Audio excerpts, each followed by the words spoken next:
In other news, Israeli Ambassador to the UN Gilad Erdan penning a letter on Tuesday to UN Secretary General Antonio Guterres. Erdan calling to freeze funding to the United Nations Relief and Works Agency, or UNRWA, for Palestinian schools in Gaza. And this after Hamas terrorists in the Strip blocked UN inspectors from visiting a terror tunnel located directly beneath an UNRWA school. Joining us with more details is ILTV anchor and correspondent Lidar Grave-Lazi. Lidar, thank you so much for being with us. Now, first of all, what can you tell us about this incident? So, Aaron, basically what happened was UNMAS, which is the United Nations Mining Action Service, which is the body responsible for essentially eliminating the threat of explosives.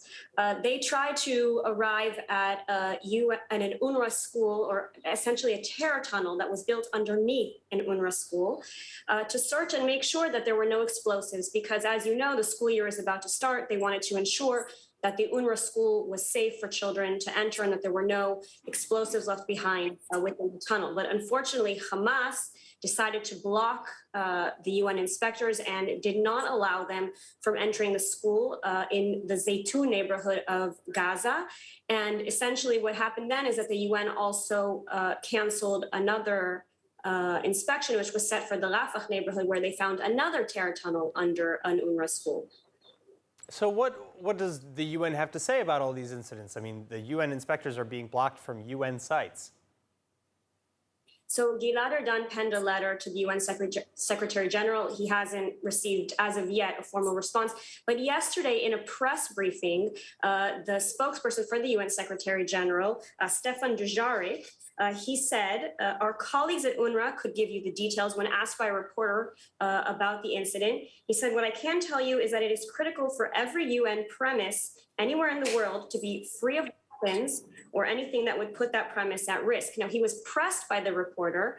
And again, he said, you have to talk to UNRWA about it. But later in the press briefing notes, it shows that he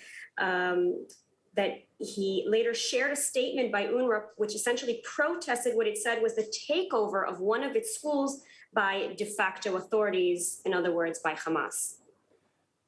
Terror tunnels and seizing schools, is this a common occurrence in Gaza then? Absolutely. I mean, this is something that's been ongoing for years. These two terror tunnels that were built underneath the schools were discovered 2 months ago after the 11-day war between Israel and Gaza. Israel uncovered dozens of Hamas terror tunnels, many of them under schools, under hospitals. It's a tactic that Hamas uses so that when they fire rockets into Israel, like in the last Gaza war, and Israel tries to retaliate, it can't necessarily retaliate because it doesn't want to hit a school or, God forbid, a hospital. And so this is a clear Hamas tactic. It's something that they've been doing for years. In fact, I think we have a clip here of Fatih Hamad from Al-Aqsa TV. This is from 2008. So it just shows you how far back this strategy goes, where they essentially say that they use women and children as human shields against Israel. Let's take a look.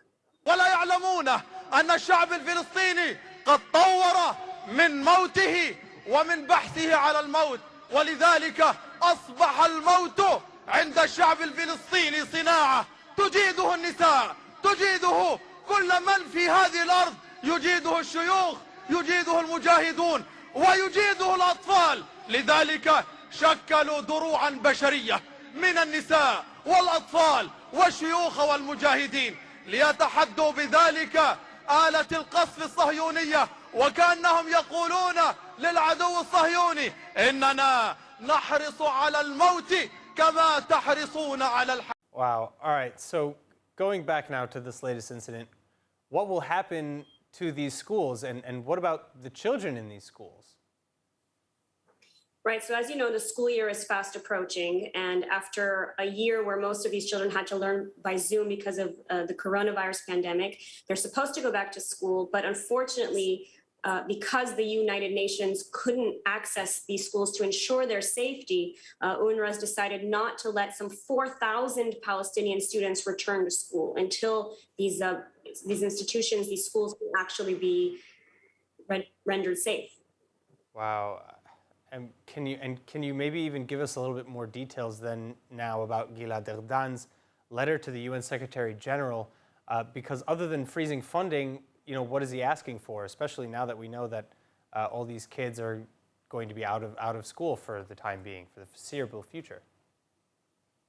So he penned a letter, as we said, to the UN Secretary General. I'll read a few excerpts from this letter. He said that he called on him and all relevant UN bodies to condemn Hamas in no uncertain terms for its ongoing violations of international law and for the organization's attempts to prevent a full investigation of its actions and to avert accountability.